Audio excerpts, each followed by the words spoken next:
লতিবাৰী শাখা ছাত্ৰ সন্থাৰ উদ্যোগত 12দিনীয়া বিহু নাচ কৰ্মশালাৰ আজি 11 নম্বৰ কাৰ্যসূচী।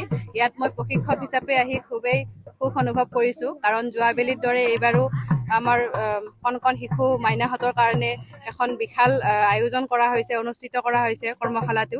আৰু আমাৰ গাঁৱে ভূঞে বহুতো ল'ৰা ছোৱালী থাকে, কণ কণ মাইনাহঁত থাকে, বিহু শিকিবলৈ খুব হেঁপাহ, কিন্তু সুবিধাকণ নাপায়।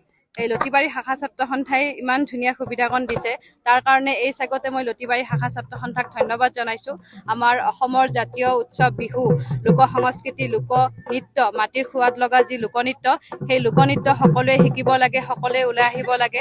অনাগত দিনত যাতে সকলোৱে ওলাই আহে, তাৰ কাৰণে মই সমূহ অসমবাসী ৰাইজক আহ্বান জনাইছোঁ। সকলোৱে আহক, আমাৰ বিহুটো বুজক, বিহুটো আচলতে কি হয় তাৰ কাৰণে সকলোকে অনুৰোধ জনাইছোঁ, আৰু আপোনালোককো ইয়ালৈ অহাৰ বাবে ধন্যবাদ জনাইছোঁ।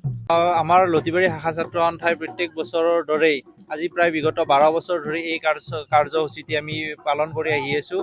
ইয়াৰ অৰ্থ হৈছে আমাৰ ইয়াৰ লতিবাৰী অঞ্চলৰ ল'ৰা ছোৱালীসকলক আমাৰ জাতীয় সংস্কৃতিৰ প্ৰতি দায়বদ্ধ কৰি তোলা, জাতীয় সংস্কৃতিৰ প্ৰতি আকৃষ্ট কৰি তোলা। এয়ে হৈছে আমাৰ কাম্য, যাতে তেওঁলোকে আমাৰ জাতীয় সংস্কৃতিক সদায় আঁকোৱালি লৈ উন্নতিৰ শিখৰত আৰোহণ কৰি গৈ থাকিব পাৰে।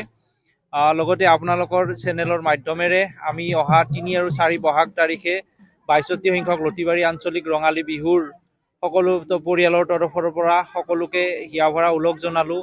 সমূহ ৰাইজক আমি আমাৰ দুদিনীয়াকৈ অনুষ্ঠিত হোৱা লতিবাৰী আঞ্চলিক ৰঙালী বিহু অহা 3 আৰু 4 বহাগলৈ আমন্ত্ৰণ জনালোঁ। সকলোৱে যেন সহায় সহযোগিতা কৰে, তাকে আমি শ্ৰদ্ধাৰে কামনা কৰিলোঁ।